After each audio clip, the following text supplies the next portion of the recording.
Bien,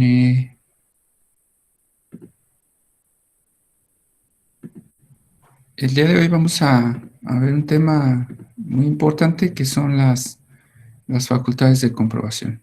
Sí, este es un punto muy relevante que prácticamente no se toma por muchos de los abogados o abogadas que estudian fiscal, casi no les preocupa, no les interesa mucho lo que son las facultades de comprobación y lo dejan como un tema insignificante.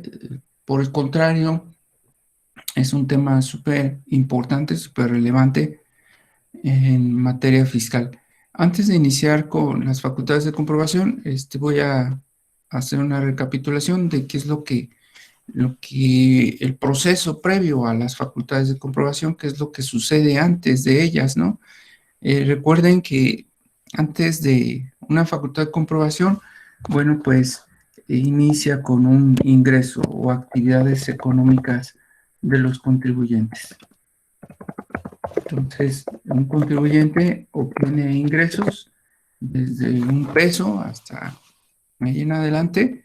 Entonces, cuando un contribuyente obtiene ingresos, pues inmediatamente surgen sus obligaciones, ¿no?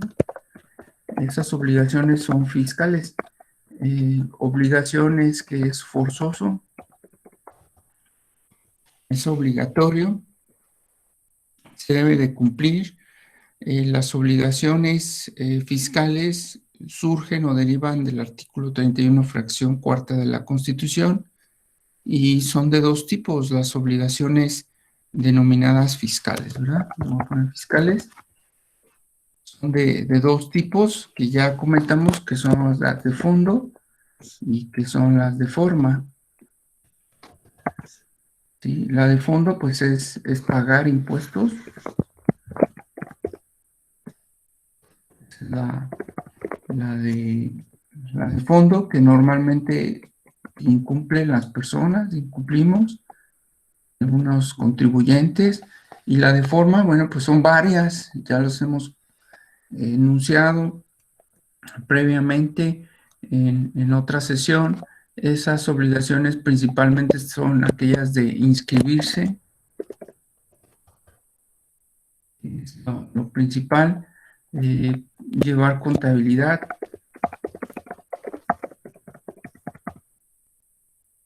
presentar declaraciones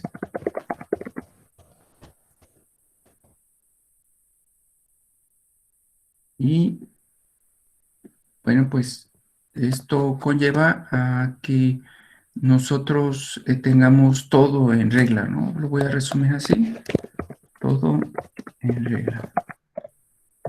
Y ya de ahí pues surge todo lo demás que tengo que cumplir de manera formal en materia de contribuciones.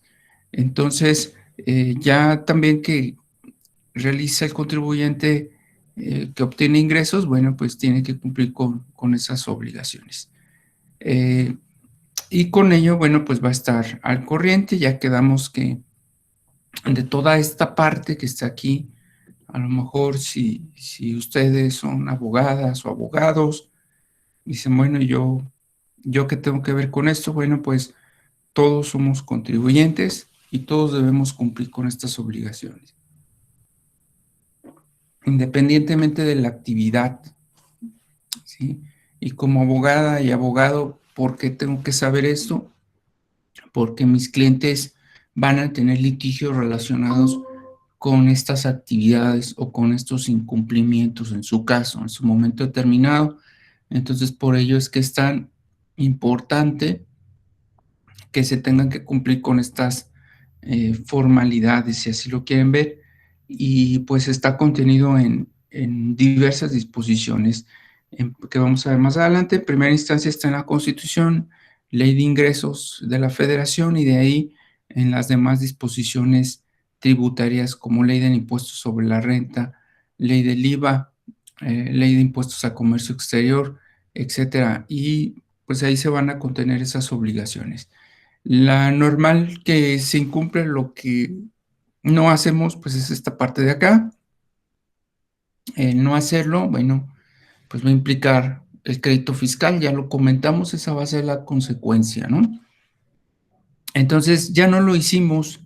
¿Qué va a hacer la autoridad? Bueno, pues va a ejercer sus facultades de comprobación. Sus facultades de comprobación, bueno, pues son las atribuciones que tiene la autoridad para verificar el cumplimiento de las obligaciones. Entonces, son las atribuciones de la autoridad para verificar, autoridad fiscal, para verificar el cumplimiento de las obligaciones.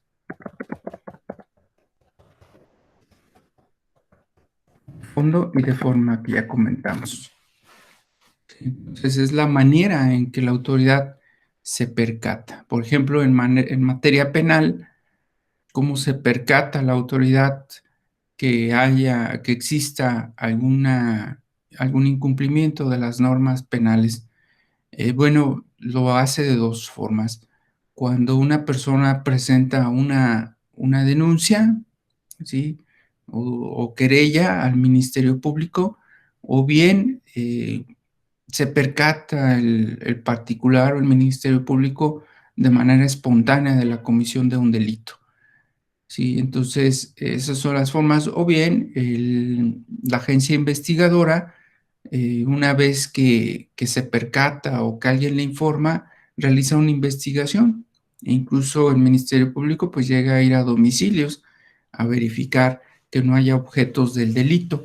Entonces es igual, un poquito similar aquí. La única diferencia es que en materia fiscal no es frecuente como tal, o no, sí está regulado, pero no es frecuente el que alguien vaya a chismear que se está omitiendo el pago de contribuciones, es decir, que alguien informe a la autoridad que no se están pagando los impuestos. Eso no es común en materia fiscal, a diferencia de materia penal, que sí hay personas que pueden acudir a la agencia investigadora a informar que se están incumpliendo con las disposiciones penales. Entonces aquí no, aquí para que pueda haber una verificación o unas facultades de comprobación, hay ciertos requisitos. ¿Sí? De entrada, bueno, pues el ir a denunciar a alguien en materia fiscal normalmente no existe, como en materia penal. Tampoco hay denominado delito de flagrancia en el caso de que detecten a una persona al momento de estarlo realizando. En fiscal tampoco existe esa parte de la flagrancia, de que se detecte de manera espontánea por alguien y se lleve ante la autoridad. No existe esa parte.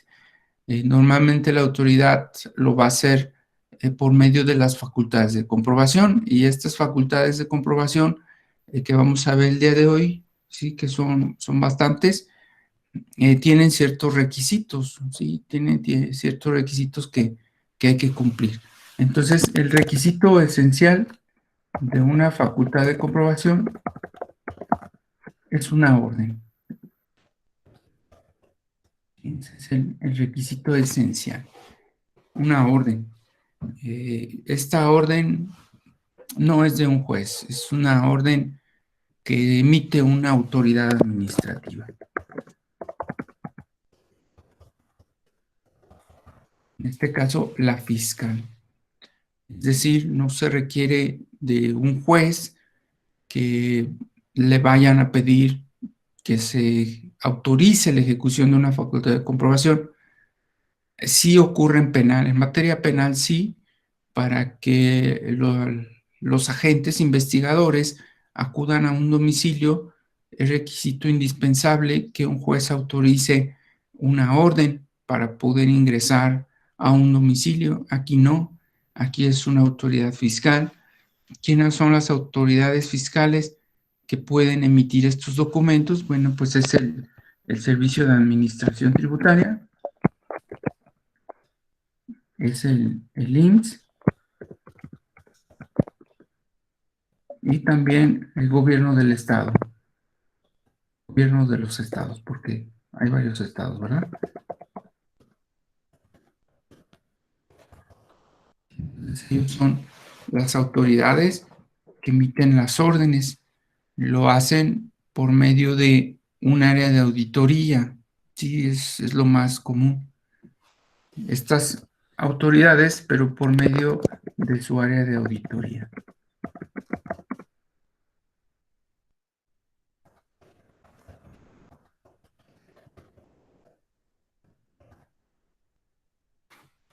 ¿Vale? Entonces, son las áreas que se encargan de esa parte. Sí, hay auditoras y auditoras tienen desde luego un jefe o jefa y ellos son la autoridad competente para emitir las órdenes. Son documentos escritos, como ahorita lo vamos a comentar, o electrónicos. Entonces, y lo imprimen por medio de una firma. También las autoridades tienen su e-firma. La e-firma es un documento que emiten la autoridad hacendaria, ¿sí? Así se le llama la e-firma, y se usa para los trámites, ¿sí? Para todo aquello que tenga que de ejecutar la autoridad frente a los contribuyentes. Se supone que la tendencia es que todos vamos a tener una e-firma. Esa es la tendencia. Eh, Esta e-firma la emite el Servicio de Administración Tributaria a nivel federal. La e-firma ya se va a usar prácticamente para todo lo que tengamos que hacer. Entonces, hablando de orden, vamos a ver sus requisitos.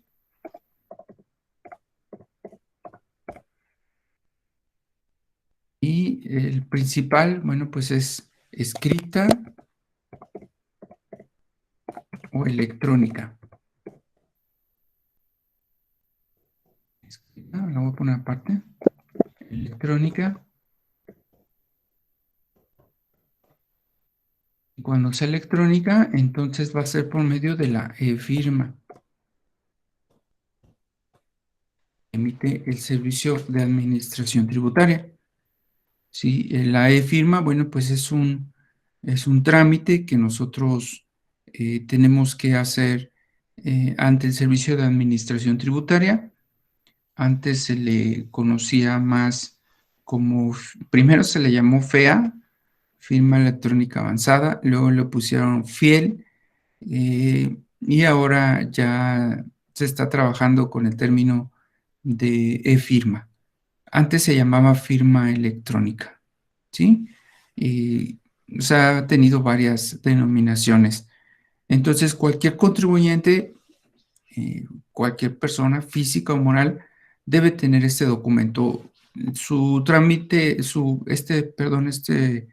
elementos electrónicos, su trámite es gratuito, ¿sale? Es para muchas cosas, se tramita para varias cuestiones y se regula por el Código Fiscal de la Federación. Es su principal fundamento. Hay que sacar una cita para poderla tramitar y obtener esa firma. En este caso, la van a ocupar, lo vamos a ocupar frecuentemente para presentar juicios, para tramitar una cédula, y los funcionarios públicos, les comenté hace un rato, lo ocupan ya para firmar. Ya hay una tendencia en que un funcionario público para emitir una firma lo va a hacer por este medio y pues sí lo tienen que tener todas y todos, ¿no? Nos van a pedir, lógico, pues nuestros documentos para intercambiarlos por esta firma, ¿no? Nos van a pedir pues lo básico, nuestra identificación, comprobante de domicilio, CURP, acta de nacimiento, o sea, nos van a pedir nuestros datos de identificación para otorgarnos esos archivos electrónicos con los cuales vamos a poder firmar. Entonces la autoridad, pues ya hay una tendencia muy grande a que haga estas órdenes electrónicas y nos van a llegar entonces por correo, ¿sí? En este caso, nosotros conocemos actualmente el buzón tributario. El buzón tributario es la forma en que nos entregan estas órdenes electrónicas. Y es obligación de todos, de todas, tener buzón tributario. Es, es algo similar como a un buzón que tenemos, que existían antes en las casas afuera, ¿no? Un buzón pero en este caso es para que la autoridad nos entregue todo tipo de notificaciones. Una de estas notificaciones, bueno, pues va a ser la orden. La orden de que, ya lo comentamos, orden de revisión o orden de facultades de comprobación que emita la autoridad. No solamente las órdenes las emite para revisar, sino también para requerir, requerirnos, pedirnos alguna información. Entonces, ese es el primer requisito y pues desde luego la orden debe ser por autoridad competente. Ya comentamos quién. Entonces, otra área que no sea el área de auditoría del Servicio de Administración Tributaria, otra área pues no lo puede hacer, ¿sí? Solamente aquella autoridad que legalmente tiene esas facultades, y en este caso ya lo comenté, bueno, pues son las áreas de auditoría de la autoridad. Hay otras áreas dentro de la misma autoridad que también revisan, pero en general es el área de auditoría y se encargan de estar verificando a los contribuyentes y emitiendo las órdenes. ¿Cómo sé que una autoridad es competente? Porque en la orden, ¿sí? Porque escribe o redacta los fundamentos que le dan esa competencia.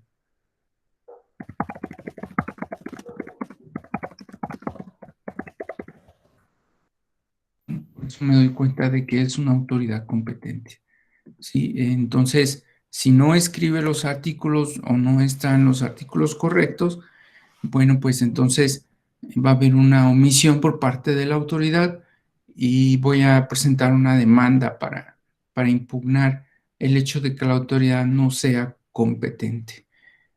Otro de los requisitos muy importantes es el lugar y fecha de emisión.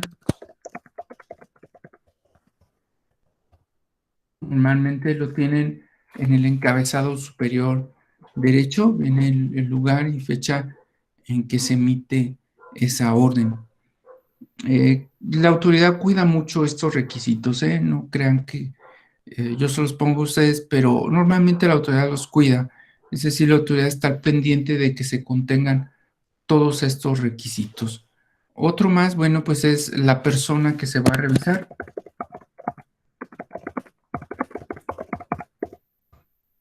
Tienen todos los datos de identificación de esa persona, su nombre, su RFC, su domicilio.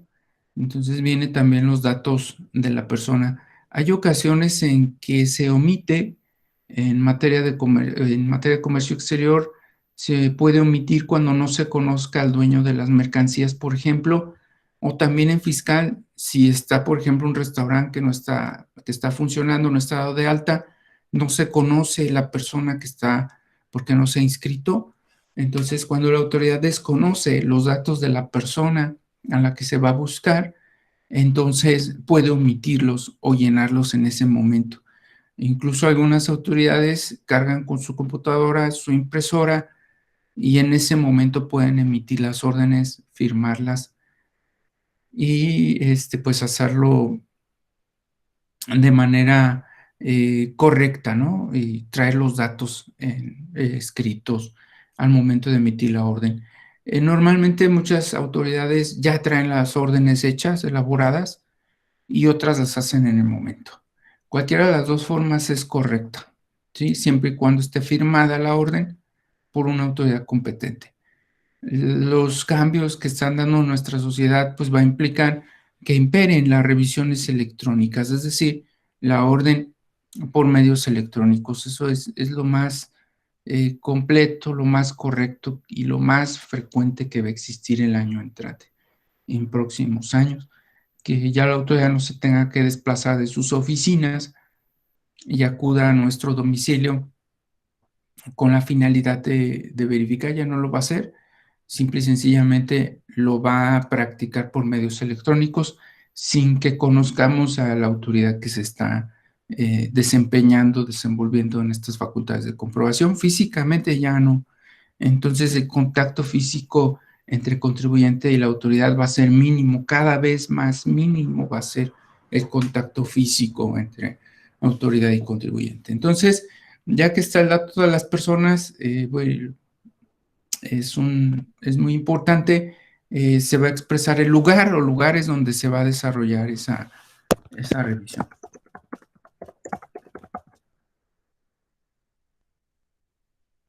¿Qué lugar o lugares? Porque en ocasiones, por ejemplo, es una empresa y tiene sucursales, ¿sí? Entonces, incluso, le voy a poner incluso sucursales, ¿no?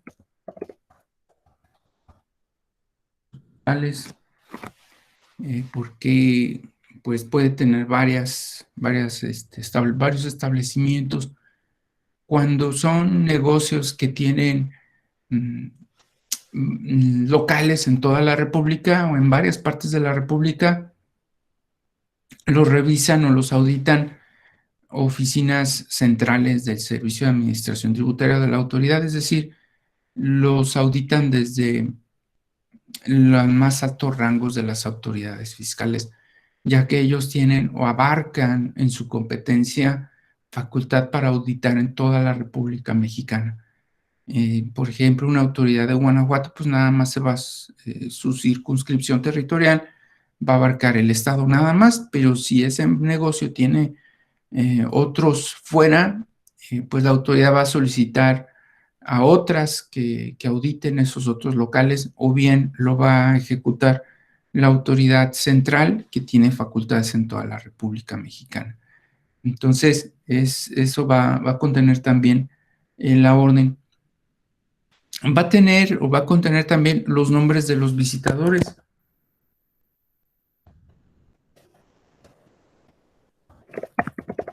Es decir, los nombres de los auditores también se les denomina auditores. ¿Sí? O auditoras, ¿verdad? Auditoras, auditores. Normalmente son auditoras, en la mayoría de los casos. Las auditoras o auditores son, por lo general, licenciados en contaduría pública. Así son, por lo general, ¿verdad? Son CP, contadoras públicas. ¿Por qué? Bueno, porque revisan la contabilidad. ¿Quiénes integran la contabilidad? Pues las contadoras y contadores, entonces son CP. Por lo que es incorrecto que un contribuyente que no sea CP se anime a llevar su contabilidad él mismo o ella misma. Es mucho riesgo, no se lo recomiendo. Tiene que ser un CP, una CP, porque va a ser ese mismo profesionista el que va a verificar que se haya hecho lo correcto. Entonces es como en una construcción, ¿verdad? En una construcción, si yo, el correcto, la persona correcta que tiene que elaborar una construcción, pues es un arquitecto, una arquitecta, eso sería lo correcto. Sin embargo, bueno, pues lo hacen gente que se dedica a la albañilería, ¿verdad? Pero quien debió haber supervisado, debe haber hecho todo la verificación de que estuviera correcto, pues es un arquitecto o arquitecta. Entonces, es algo similar, entonces después por eso pudieran haber consecuencias negativas en las obras o en las construcciones si no están supervisadas por un profesionista. Entonces, es lo mismo, ¿sí? Entonces, ¿por qué no contratamos un CP o una CP? eh, por no querer gastar, pero a fin de cuentas el crédito fiscal es más costoso que haber contratado a una CP o un CP. Sí, entonces por aparentemente ahorrarnos una cantidad de dinero, pues podemos obtener una consecuencia negativa en nuestra situación fiscal que va a implicar un mayor gasto o mayor erogación de recursos. Entonces, pues no les recomiendo que lo hagamos por nosotros o nosotras mismas. Créanme que no les van a cobrar los dinerales por hacer una contabilidad, por llevarla, no les van a cobrar los dinerales para nada, les van a cobrar lo que es justo y les van a evitar un problema y van a evitar un riesgo. Bueno, otro de los requisitos es que debe estar fundada y motivada. Ese es otro de los puntos importantes.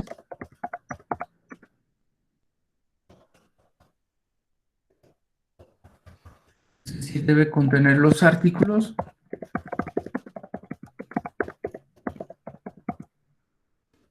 y los motivos por los cuales se aplican esos artículos.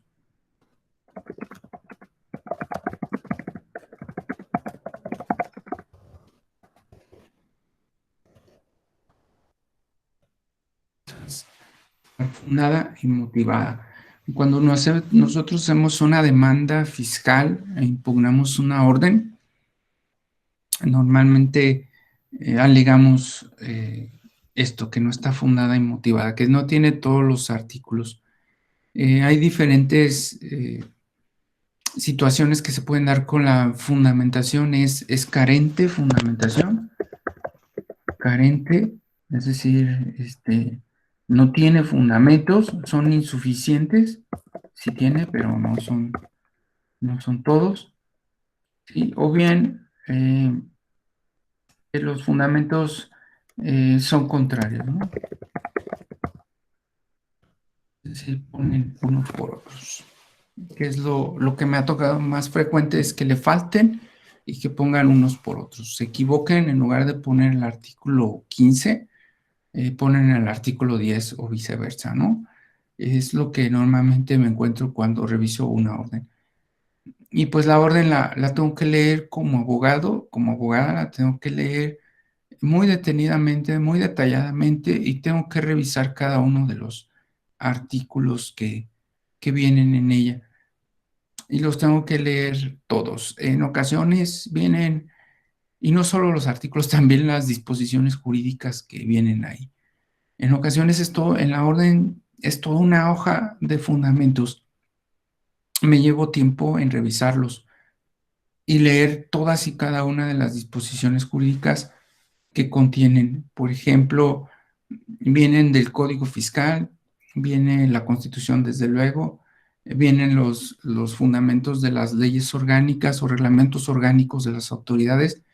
Vienen bastantes artículos y los leo uno por uno los leo para verificar si no le faltan, si son insuficientes o si son contrarios. Y en el caso de que detecte alguna situación, cuando detecto alguna situación, pues se lo expreso al juzgador en mi demanda, porque las órdenes las impugnamos vía demanda. Para impugnar la orden, lo puedo hacer por medio de un amparo indirecto. Ese es uno de los medios de defensa que yo tengo en contra de las órdenes de verificación o de visita. Sí, o bien esperarme a que la autoridad termine sus facultades de comprobación e impugnar todo el paquete completo, es decir, todos los documentos que generó la autoridad. Ya yo como asesora decido si voy a impugnar todo o voy a impugnar parte de lo que la autoridad emitió. Sí, entonces eso es otro de las cuestiones. Y desde luego, bueno, pues acuérdense, por favor, es muy importante, aunque lo puse allá en la electrónica, pero la firma, es muy importante que estén firmadas. Ningún funcionario va a omitir firmarla. ¿Estamos de acuerdo? Ya comenté hace un rato que la firma va a ser autógrafa, si es una orden impresa, así se le llama, firma autógrafa, o electrónica. Es electrónica, pues ya quedamos que es mediante la e-firma. Es la forma en que la autoridad va a emitir o expresar su voluntad. Este documento, para mí como asesor que voy a impugnar, es fundamental. ¿Sí? Es fundamental la orden. Es el documento que voy a tener que combatir más arduamente, porque si echo abajo la orden, elimino todo lo demás. Es decir, echo abajo todas las facultades de comprobación. Yo les voy a compartir una orden para que hagan una tarea de leer los artículos que contiene esa orden y verificar realmente si es una orden fundada y motivada. Es la actividad que yo les voy a a dejar próximamente. Entonces, este documento, bueno, pues es muy importante. Yo creo que sí me tardo un día en revisar, digo, no completito, ¿verdad? Pero pues sí, haciendo mis respectivas pausas, pero sí me tardo, yo creo que un día en revisar la orden, leerla y encontrar si hay alguna inconsistencia, sí me tardo algo de tiempo, ¿sale? Y pues es una labor de leer, sí, de leer bastante, bastantes artículos. Si les digo, por ejemplo, que una orden llega a tener unos 40 artículos, pues los de diferentes disposiciones, ¿eh? Pues los tengo que leer todos y verificar realmente que cumpla con los requisitos que estamos comentando. Siempre que tengo un caso, siempre voy sobre o con la finalidad de eliminar la orden, nosotros llamamos tumbar la orden, ¿sí? Es decir, hacerla nula. Y si nosotros echamos abajo la orden, eliminamos toda la facultad de comprobación. Bueno, vamos a ver los tipos. Entonces ya vimos los requisitos, ya vimos de dónde surgen, que hay antes. Vamos a ver los tipos de facultades de comprobación, que es lo que sigue a continuación. La más importante es la visita domiciliaria, esa es la más importante. Y ya no va a ser la más importante, ya va a ser la segunda más importante. Ahora la más importante va a ser la electrónica, visita domiciliaria. Y sigue siendo, por excelencia, la facultad de comprobación más relevante. Y tiene su origen en los romanos. Los romanos, para ir a cobrar impuestos, visitaban a los contribuyentes para verificar qué tenían, porque como no acudían a pagar a los lugares o a las plazas públicas donde estaba el cobrador de impuestos, como no acudían espontáneamente, pues ese recaudador se hacía acompañar de soldados romanos y acudían al domicilio para ver si en efecto no tenía nada. Y llevaban una cesta, por si tenían algo, ahí lo colocaban en la cesta. Entonces es la facultad más antigua de comprobación en materia fiscal. Era la más importante, ya no lo es, ya no lo va a ser. Ahora la más importante son comenté, lo electrónico.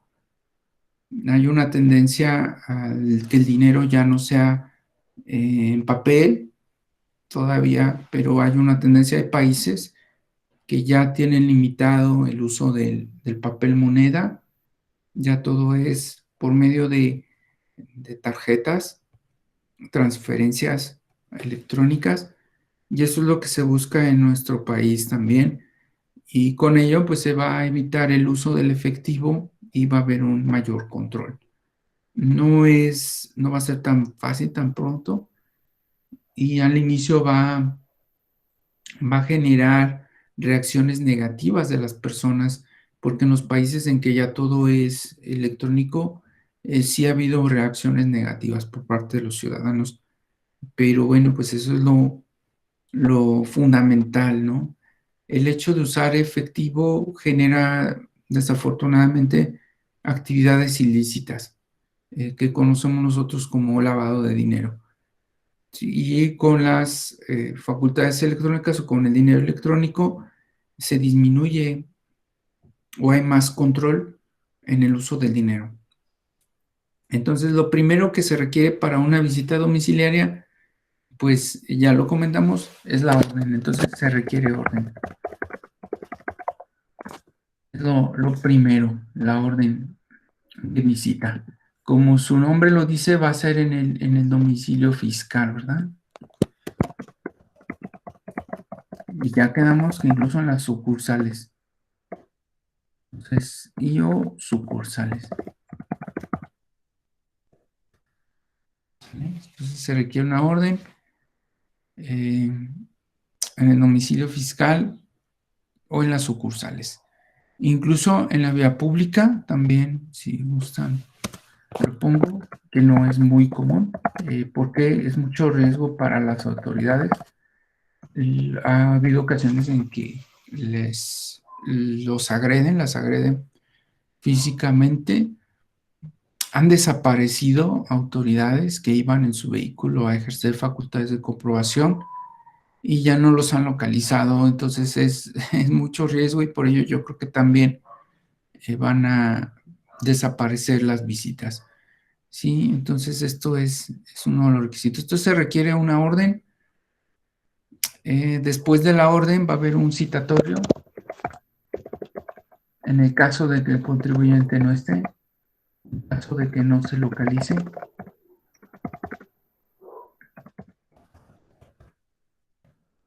¿vale? Entonces va a haber un citatorio. Ya cuando lo localizan o ya el día de la cita, la visita se practica con quien se encuentre.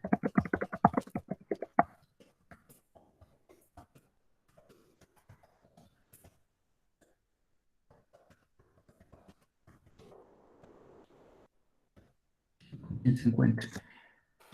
Pudiera ser el caso de que no, no se localiza a nadie. Puede haber dos situaciones, ¿no? Esto es grave. Sí nos tienen que localizar. Consideren que el hecho de que no nos encuentren es negativo.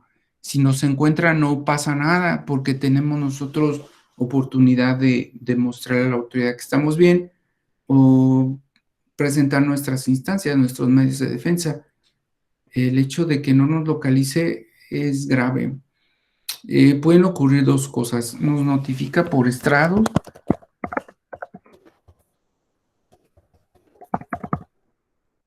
y puede embargarnos precautoriamente cuentas bancarias. Es un embargo precautorio de cuentas bancarias.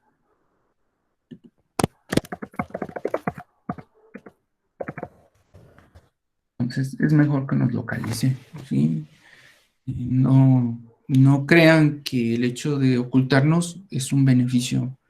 No, puede resultar en un perjuicio un poquito más grave y además, bueno, pues eso va a implicar también una multa, ¿no? O sea, va a sancionarnos la autoridad, va a emitir su sanción. Entonces, no, no es correcto, nos tiene que localizar. Si no es el primer día, bueno, pues al menos el día de la cita, que se haya levantado el citatorio. Ya que se dio la cita, que se realiza con quien se encuentre, se levanta un acta de inicio de la visita y se va a pedir la contabilidad que se entregue en 6 días. Se pide entrega de la contabilidad. Tiene un problema, pues imagínense que no tenemos la contabilidad, pues nos va a multar y nos va a embargar. Entonces, debemos de tener la contabilidad. Sí, debemos contar con ella. La contabilidad actualmente es electrónica. Se lleva por medio de incluso la plataforma de la autoridad. La plataforma que tiene la autoridad en la cual se lleva la contabilidad es muy interesante y es importante. Sí, entonces son consecuencias muy, muy negativas. Llevar la contabilidad no me hubiera a lo mejor costado tanto como me puede costar un embargo y una multa. Entonces sí es relevante pues tener esas cuestiones en regla. Ya que le entrego la contabilidad, sí, se pide entrega de contabilidad, se la entrego, bueno, pues la autoridad, si encuentra irregularidades, va a levantar actas parciales. Actas parciales cuando encuentra irregularidades. No son obligatorias las actas parciales, pero bueno, las puede levantar. ¿Vale? Estas actas parciales es donde hace notar o asienta los hechos o las omisiones que encontró en mi contabilidad. Y la autoridad lo va a plasmar en su documento. De esa acta va a entregarse una copia al contribuyente y va a formar parte de la revisión. Las actas de las autoridades no se impugnan, no se pueden impugnar porque no son actos definitivos. Lo único que se puede impugnar, ya lo comenté hace un rato, bueno, pues es la orden, y lo vamos a ver más adelantito, la resolución, nada más, pero las actas no se impugnan. Las actas de la autoridad, lo que hacemos con ellas como asesores, como asesoras, es controvertirlas, pero ofreciendo pruebas en contra a lo que ahí está establecido. Entonces, si la autoridad dice, eh, plasma un hecho consistente en que incumplí con mis obligaciones o con alguna obligación, lo que yo tengo que hacer es mostrarle, ¿sí? Exhibirle los elementos de prueba que contengan la comprobación del cumplimiento de obligaciones, ¿sí? Entonces las actas no se impugnan, sino que se demuestra o se prueba lo contrario a lo que en ellas está establecido o en lo que en ellas se plasmó, ¿sí? Pero jamás se impugnan. Al menos que sea un embargo, si el acta tiene como finalidad un embargo, puedo impugnarla. Eso sí. Ejemplo, si en el acta se asienta un embargo de un bien o de una cuenta, este sí los puedo impugnar. Y como no son actos definitivos, bueno, pues lo voy a poder hacer, las actas las voy a poder impugnar vía amparo indirecto. ¿Sí? También me aceptan cuando se trata de embargos, cuando se trata de cuestiones provisionales, también me aceptan el juicio contencioso. Yo recomiendo un poquito más cuando llevamos este tipo de procedimientos, las impugnaciones vía juicio contencioso que amparo indirecto. Sí, yo lo recomiendo más, pero bueno, pues habrá quien prefiera los juicios de amparo. El juicio de amparo es un riesgo porque hay algunos juzgadores que no nos quieren admitir en ocasiones porque en amparo hay un principio que se llama principio de definitividad, que significa o que expresa que debemos agotar los medios de defensa antes de acudir al amparo. Y el medio de defensa que existe, bueno, pues es el juicio contencioso. Hay otros juzgadores que sí admiten los amparos, ¿sí? Pero ya depende del criterio del juzgador. Bueno, ya cuando la autoridad termina de revisar, levanta el última acta parcial. Última acta parcial cuando termina de revisar.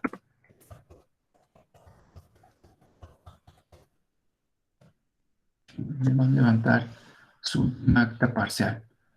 Eh, Ahí va a redactar todas las irregularidades. Entonces contiene todas las irregularidades.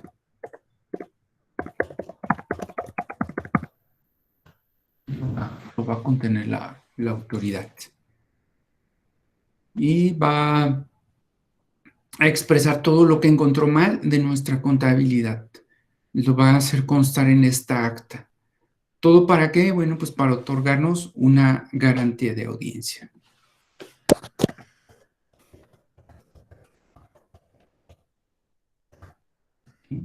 Otorgar una garantía de audiencia. Y me paso a una hoja para elaborar un escrito que es el que contiene la garantía de audiencia. Entonces, en este documento, la autoridad nos va a permitir que nosotros expresemos nuestros argumentos, ¿sí?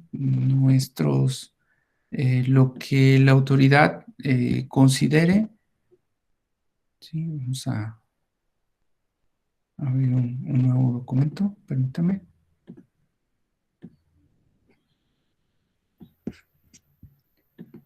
¿No quiere? Aquí está, nuevo.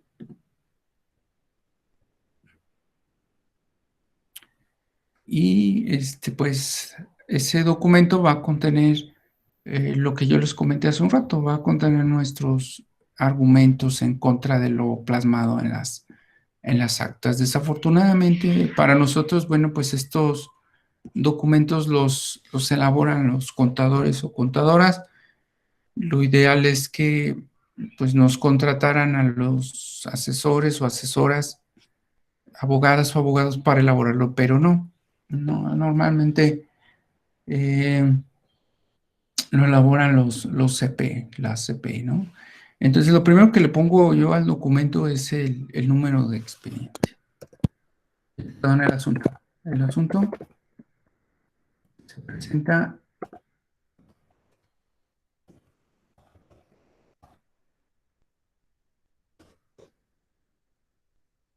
escrito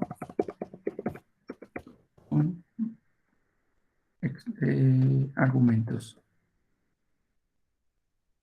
O le podemos poner asunto garante de audiencia para que sepan de qué documento se trata. Y enseguida le voy a poner el número de expediente. Ese número de expediente va a venir en el acta que nos entrega la autoridad. Enseguida le voy a poner a quién se dirige. Le voy a poner el nombre de la autoridad. Va a venir en la misma acta y le voy a poner su cargo. Va a venir en la misma acta. Bien. Y ahora le voy a poner mis datos. A este parrafito se le llama proemio. Entonces voy a poner Mendoza por derecho propio, personalidad que tengo debidamente reconocida ante esta H, porque H, honorable, ¿verdad? Honorable autoridad en términos del artículo 8 constitucional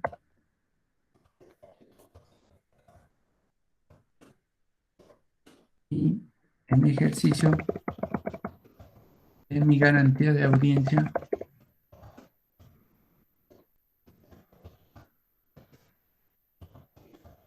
mira en el artículo 14 constitucional.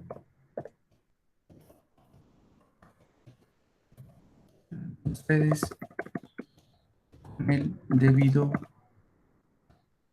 respeto comparezco para presentar mis argumentos y pruebas para demostrar el cumplimiento de las disposiciones fiscales.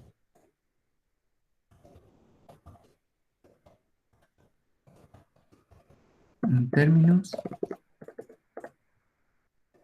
en los siguientes términos.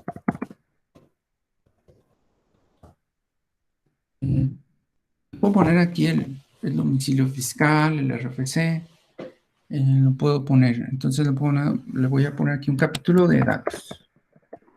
Datos. Le voy a poner el RFC, domicilio fiscal, que ya lo tiene la autoridad, pero bueno, si se lo quieren poner es mejor. No nos quita mucho tiempo. Domicilio fiscal, actividades a las que me dedico, lo puedo poner.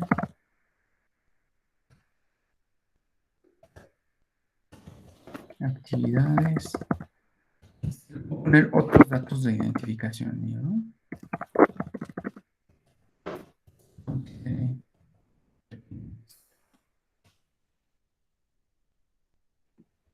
Los puedo poner en el proemio. Siguiente, le voy a poner los antecedentes.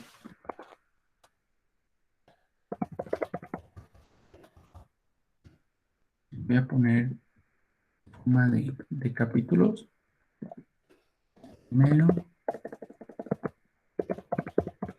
el más frecuente es que se me realizó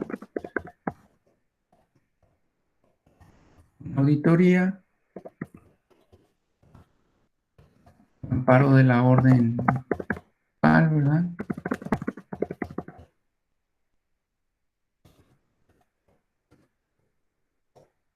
De la cual se desprendió el acta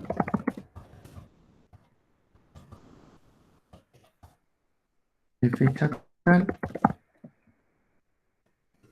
que expresa incumplimiento, un supuesto, o pone que expresa un supuesto incumplimiento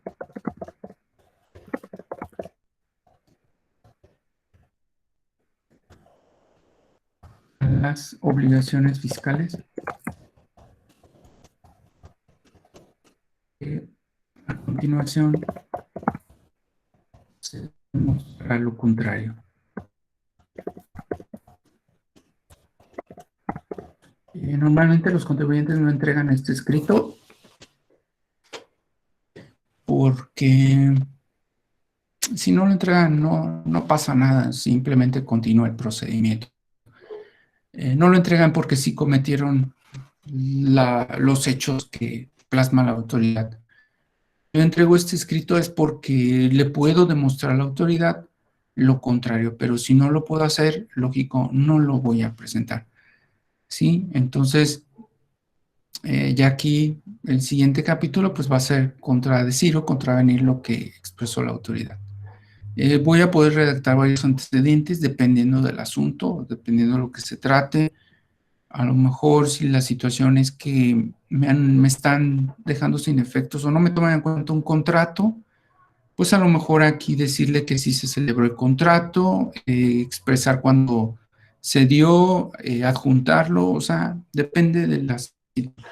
Sí, entonces vienen los antecedentes y voy a tener que redactar varios puntos, ¿no? Entonces aquí va a haber un segundo, cero, etcétera. Por lo anteriormente expuesto, me permito expresar los siguientes, ya le pongo aquí mis argumentos, ¿no?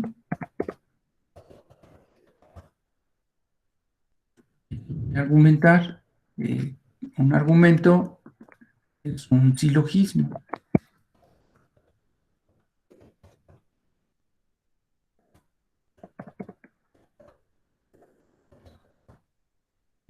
Premisa mayor, menor, y las conclusiones. Entonces, mi premisa mayor, pues prácticamente va a ser la ley. Bueno, pues el artículo tal dice que yo puedo celebrar un contrato y que este contrato debe ser verbal. La premisa menor es que, bueno, pues yo celebré un contrato verbal que tiene plena validez. En conclusión, pues no se me puede desestimar mi contrato verbal que yo celebré. Aquí lo vamos a redactar en base a capítulos, como si fueran varios. Cada argumento va a ser diferente dependiendo del asunto. Cuando me contratan a mí para hacer este escrito, me pagan por hacer los argumentos. ¿Sí? ¿Cómo hacerle para escribir mis ideas respecto a lo que la autoridad está determinando en sus actas? Y sí me voy a tardar, sí me tardo un poco en redactar, tengo que leer todo el expediente, todas las actas que la autoridad está entregando, tengo que leer las disposiciones jurídicas a lo que se está haciendo por parte de la autoridad y leo doctrina y leo jurisprudencia para poder formular mi argumento. Entonces, así como que yo les pueda decir o plasmar un argumento como tal, pues depende del caso. Y por esto, y es muy importante que consideren que antes de formular el argumento, leer algunos argumentos los hago un poco más sencillos porque son casos que he tenido previamente, pero si son nuevos, bueno, pues hay que hacer una investigación. Entonces, antes de argumentar, tengo que investigar y tengo que leer, sí, leer bastante legislación, doctrina y jurisprudencia fiscal para poder formular el argumento. Como tal, aquí no lleva jurisprudencia porque no es un medio de defensa, pero sí la leo para obtener información relativa a lo que pudiera llegar a ocurrir con el asunto si se llega a un juicio. Entonces, si yo encuentro jurisprudencias donde ya haya habido casos similares y se hayan perdido, bueno, pues ya platico con el contribuyente, le expreso la posibilidad de que se vaya a perder el asunto ante lo que él cometió y ya tenemos otro panorama totalmente diferente. Sí, lo cierto es que eh, este escrito contiene argumentos, esa es su finalidad y sobre todo eh, el siguiente capítulo. Entonces, los argumentos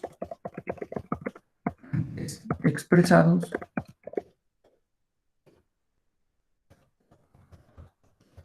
son soportados con los siguientes.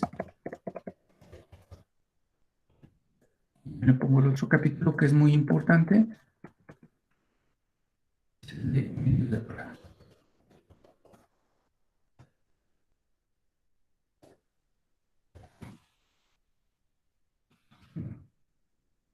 Lo centro y los capítulos pues los voy poniendo en color negrito, ¿sí? Letra negrita, bold se llama, para resaltar los capítulos.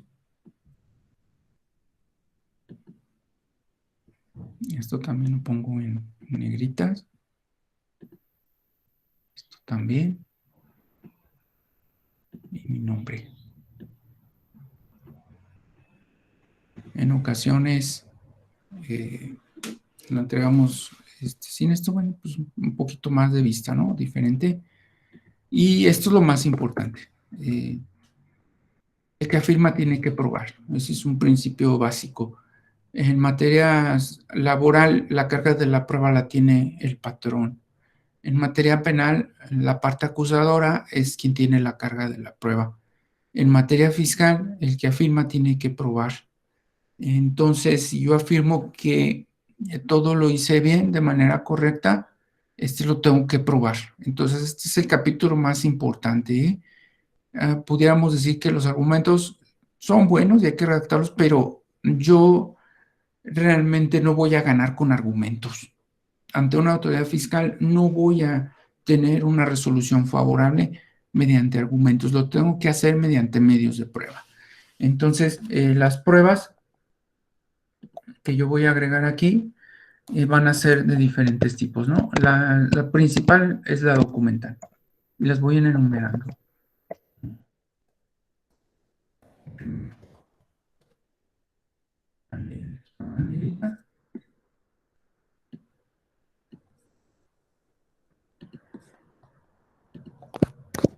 Todas van a ser privadas. Documental privada, consistente en. Aquí voy a tener que poner qué tipo de prueba, con qué prueba voy a acreditar mis argumentos. Esta prueba tiene que ser relacionada, ¿sí?, con el cumplimiento de obligaciones fiscales.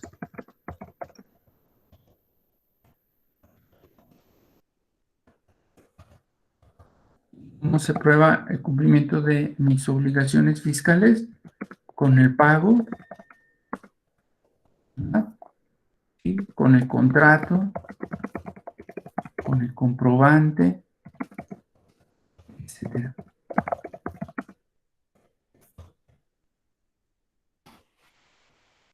Esto es lo fundamental y van a ser privadas.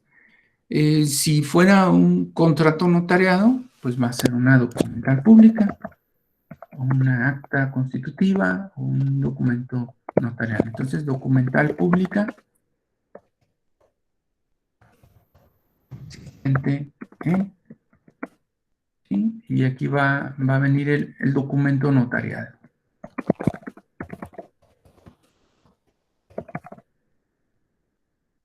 Y lo voy a citar y lo voy a agregar. Esto que estoy poniendo aquí lo tengo que agregar en original, ¿sí? Cuando son documentos electrónicos, bueno, pues la impresión, y aquí voy a aclarar el original de la impresión electrónica de tal documento, porque también hay instrumentos, hay documentos que están ya electrónicos. Y el instrumento notarial pues, lo tengo que agregar en copia certificada por el notario público o el primer testimonio que el notario público haya expresado. ¿Sí? Son las principales pruebas con las que voy a acreditar que yo cumplí con mis obligaciones fiscales. Y por último, por lo anterior, bueno, en ocasiones agregamos otras pruebas, pero bueno, ya no son tan importantes. Agregamos la presuncional,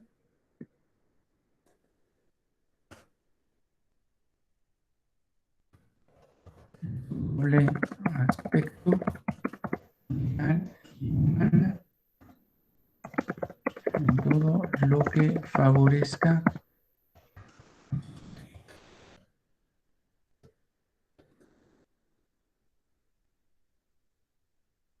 Está bien escrito. Presuncional en su doble aspecto legal humana. Ya le pongo esa leyendita de la otra prueba. La presuncional, pues es lo que se desprende, lo que se presume del expediente o de los documentos que obren en poder de la autoridad. Entonces, por lo anteriormente expuesto,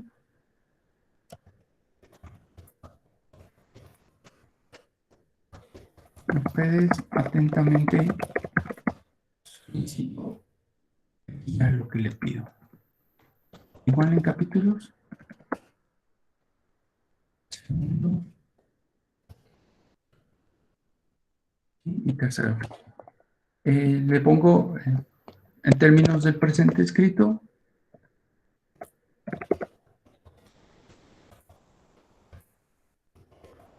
se venga editando el cumplimiento en tiempo y forma de mis obligaciones fiscales. Si no lo cumplí, no voy a hacer este escrito. ¿Y qué es lo que pasa en el término oportuno? Librar a mi persona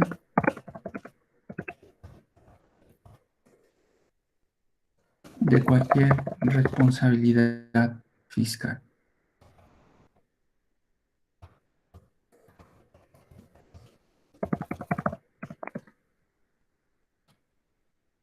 Y por último, ponemos una leyendita central que dice protesto lo necesario.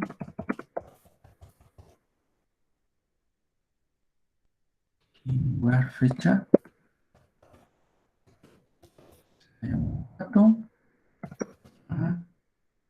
25 de septiembre de 2020.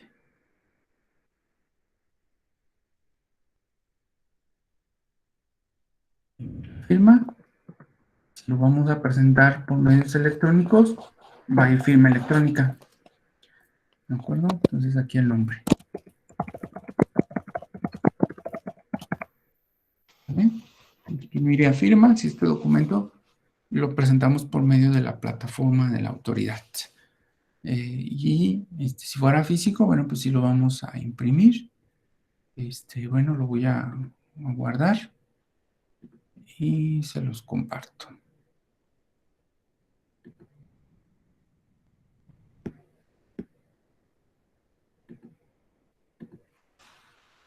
El escrito es de garantía de audiencia.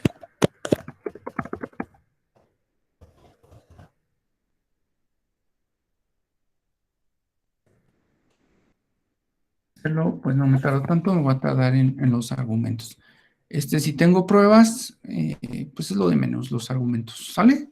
Va a ser un argumento único donde expreso que se cumplió. No es correcto presentar el escrito sin pruebas. No es lo correcto. En atención al principio que ya les comenté, el que afirma tiene que probar. Entonces, ya que elaboré mi escrito de garantía de audiencia, lo presento. Lo que sigue es que la autoridad lo analiza, lo revisa y emite un acta final. El acta final pues ya va a contener un narración o un análisis del escrito que yo le presenté. Entonces, ese escrito y su análisis va a venir en el acta final. Va a decir, Armando Llanos presentó un escrito en fecha tal, donde argumenta tal cosa. Ahí lo va a describir la autoridad en el acta final. Posteriormente de su acta final, la autoridad, todo esto hasta aquí, no más de 12 meses. No más de 12 meses. Si se pasa de los 12 meses, se anula. Posteriormente, es decir, dura un año. Posteriormente va a emitir una resolución. Esa resolución no va a tardar no más de 6 meses. Esa resolución va a contener, en su caso, si no logra acreditar, va a contener el crédito fiscal. El crédito fiscal, del crédito fiscal, bueno, pues lo voy a tener que pagar,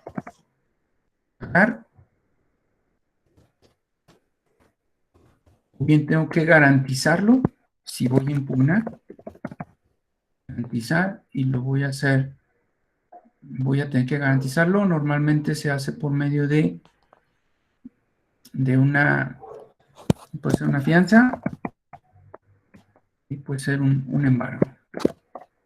Así que me dejen embargar la autoridad. Y entonces esto garantizar, ya quedamos, si voy a impugnar.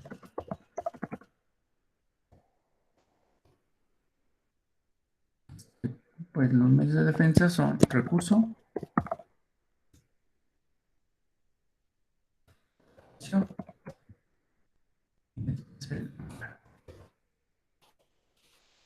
y ya con eso, bueno, todas esas instancias. Normalmente a nosotros los abogados, las abogadas, nos buscan hasta que vamos a impugnar. Sin embargo, pues algunas contadoras y contadoras también se dedican a presentar estas impugnaciones o estos medios de defensa y no nos piden nuestra opinión, simple y sencillamente hacen ellos o ellas sus argumentos. ¿Por qué lo hacen los contadores, las contadoras? Porque, bueno, pues normalmente, créanme que hay pocos abogados o abogadas fiscalistas. Es difícil la materia fiscal, a mí por eso me gusta, es muy bonita, pero sí es complicada. Y desafortunadamente o afortunadamente, como lo quieran ver, cada quien, muchas de las personas nos gustan lo más fácil. Sí, y hay otras materias jurídicas, hay otros procesos que son más sencillos que el fiscal, desde luego que sí. Y los he venido comentando, sobre todo en aquellos donde la carga de la prueba no la tiene eh, eh, una persona determinada, sino lo tiene otra totalmente contrario. Y aquí sí tenemos nosotros la carga de la prueba. Bueno, pues espero que les haya sido de ayuda esta información. A fin de cuentas, lo más importante, bueno, pues es su opinión. Y lo que ustedes hagan es lo más importante. Sí, vamos a pasar a la sesión de preguntas.